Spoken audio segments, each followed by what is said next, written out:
Blak-blakan pengacara 7 terpidana kasus pembunuhan Vina dan Eki, Jutek Bongso mengatakan kliennya disiksa oleh Ibtu Rodiana. Hal itu disampaikan oleh Jutek saat melaporkan aksi Aib dan Dede ke Barreskrim Polri pada Rabu 10 Juli 2024.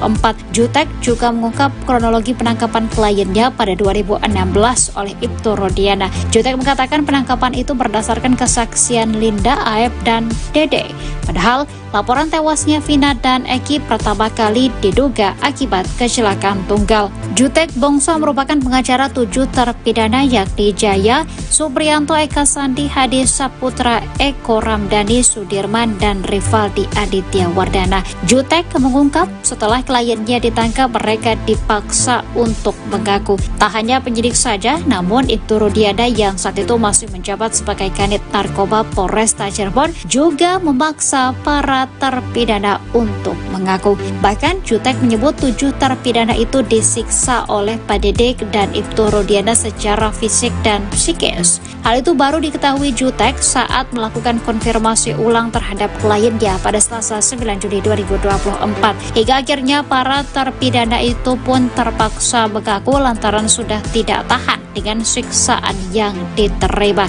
Jutek mengatakan saat 7 terpidana itu masih berstatus sebagai tersangka tidak pernah dilakukan pemeriksaan dan langsung naik ke penyidikan. Jutek bahkan mengklaim bahwa tanda tangan kliennya dipakai untuk pengajuan gerasi atau pengampunan. Yang mengungkap 7 terpidana itu sempat diminta menandatangani formulir yang berisi pernyataan mereka bersalah.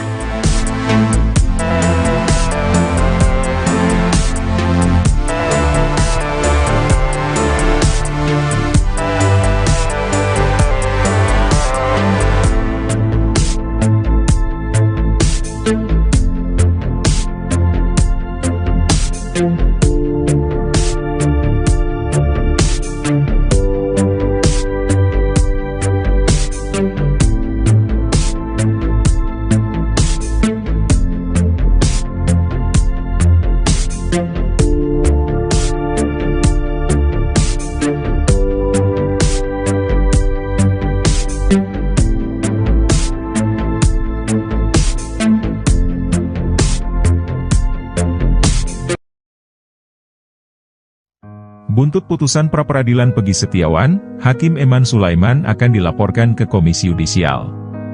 Advokat Rasman Nasution akan melaporkan Hakim Pengadilan Negeri Bandung, Jawa Barat, Eman Sulaiman terkait putusannya terhadap status tersangka Pegi Setiawan.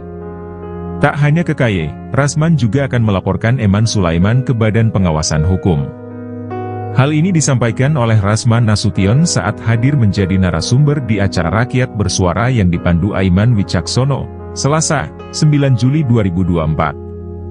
Awalnya, Rasman menyoroti putusan Eman yang dinilainya justru menimbulkan masalah berkepanjangan. Ia juga menilai, dengan memutuskan Pegi batal sebagai tersangka dan bebas dari tuduhan dalam kasus Vina dan Eki, hal itu tidak serta-merta menyelesaikan masalah yang ada. Lebih lanjut, Rasman menyinggung poin kelima dalam putusan pra-peradilan Pegi. Menurutnya, putusan Eman itu terkesan mendahului tanpa memikirkan apa yang akan terjadi ke depannya. Bahkan, Rasman mempertanyakan apakah Eman benar seorang hakim atau justru dukun. Ia pun menjelaskan, putusan lebih lanjut seperti yang termuat dalam poin kelima putusan Eman, adalah putusan yang dikeluarkan di masa mendatang. Menurutnya, putusan Eman itu bertentangan dengan Peraturan Mahkamah Agung Nomor 4 Tahun 2016 Bab 2 tentang Objek dan Pemeriksaan Pra-peradilan. Sesuai aturan tersebut, lanjut Rasman, putusan pra-peradilan yang menyatakan tidak sahnya penetapan tersangka, bukan berarti bisa menggugurkan kewenangan penyidik untuk menetapkan yang bersangkutan sebagai tersangka kembali. Pasalnya, dalam aturan itu, termuat penyidik bisa menetapkan yang bersangkutan sebagai tersangka lagi asalkan memenuhi paling sedikit 2 alat bukti yang baru dan sah. Barang bukti itu, ujar Rasman, haruslah berbeda dari sebelumnya yang berkaitan dengan perkara. Rasman pun menambahkan, apabila Eman membaca secara cermat aturan tersebut, tak mungkin Hakim PN Bandung itu mengeluarkan putusan poin kelima. Ia pun mempertanyakan profesionalitas Eman sebagai hakim. Karena itu, Rasman dan beberapa pihak sepakat akan melaporkan Eman ke KY dan Badan Pengawasan Hukum. Sebelumnya, Eman selaku hakim tunggal dalam sidang pra-peradilan Pegi, menyatakan pihaknya tidak menemukan bukti satupun Polda Jabar memeriksa Pegi calon tersangka. Berdasarkan hal itu, Eman menyatakan penetapan tersangka Pegi tidak sah dan harus dibatalkan. Pegi sendiri diamankan Polda Jawa Barat di Bandung pada akhir Mei 2024, setelah namanya masuk dalam 1 dari 3 DPO. Namun, setelah Pegi ditangkap, Polda Jabar menyatakan telah menghapus nama 2 DPO lainnya, dan hanya menyisakan nama Pegi. Fakta baru terungkap dalam kasus pembunuhan Vina dan kekasihnya Eki yang terjadi pada tahun 2016 silam. Fakta baru tersebut terkait isi HP milik Vina yang hingga kini belum diungkap. Namun janggalnya, saat diperiksa isi komunikasi terakhir yang ada di HP Vina, hanya didapati 1 chat saja. Hal ini diungkapkan oleh sang kakak, Marliana, saat diwawancarai media, Rabu, 10 Juli 2024. Hal tersebut diketahui saat HP milik Vina diambil dari Polsek Talun, 3 hari setelah kematian adiknya. Terkait keberadaan HP Vina pas kejadian itu, saya ambil HP Vina di hari ketiganya almarhumah Vina meninggal dunia. Saat itu, saya ambil HP Vina di Polsek Talun, ujar Marliana. Menurut Marliana, HP tersebut awalnya terkunci layar dan tidak bisa dibuka. Nah, waktu HP sudah di tangan saya, HP-nya belum bisa saya buka karena terkunci layar, sehingga saya minta tolong ke ponakan. Sebab, ponakan ini yang setiap hari tidur bareng Vina jadi dekat gitu, sehingga tahu kunci layar HP Vina, ucapnya. Setelah berhasil membuka HP Vina, Marliana menemukan bahwa kontak yang ada di dalamnya hanya kontak keluarga. Setelah berhasil dibuka, saya lihat kontak di HP-nya itu hanya ada kontak keluarga, gak ada kontak yang lain. Dan BBM pun, saat itu masih hits kan, di dalam BBM itu hanya ada 1 chattingan dan chattingannya itu tersisa chat yang 2 hari lalu sebelum kejadian. Jadi kalau chat di BBM itu sepertinya ada yang menghapus juga. Nomor kontak juga seperti ada yang menghapus, jelas dia.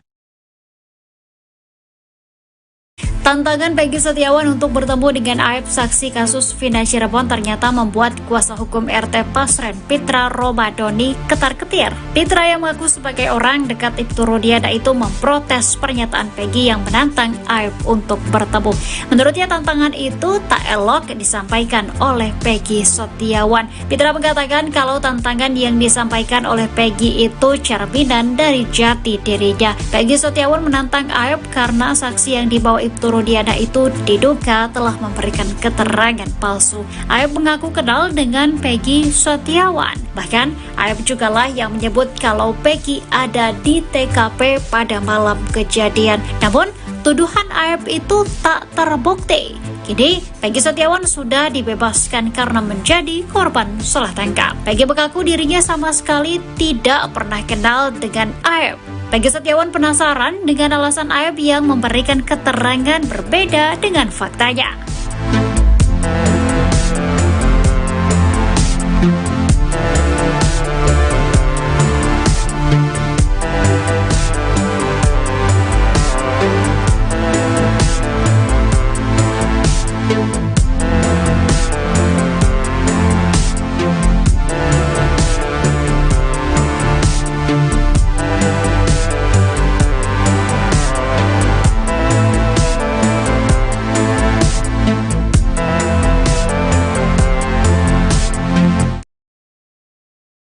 Usai Peggy Setiawan dibebaskan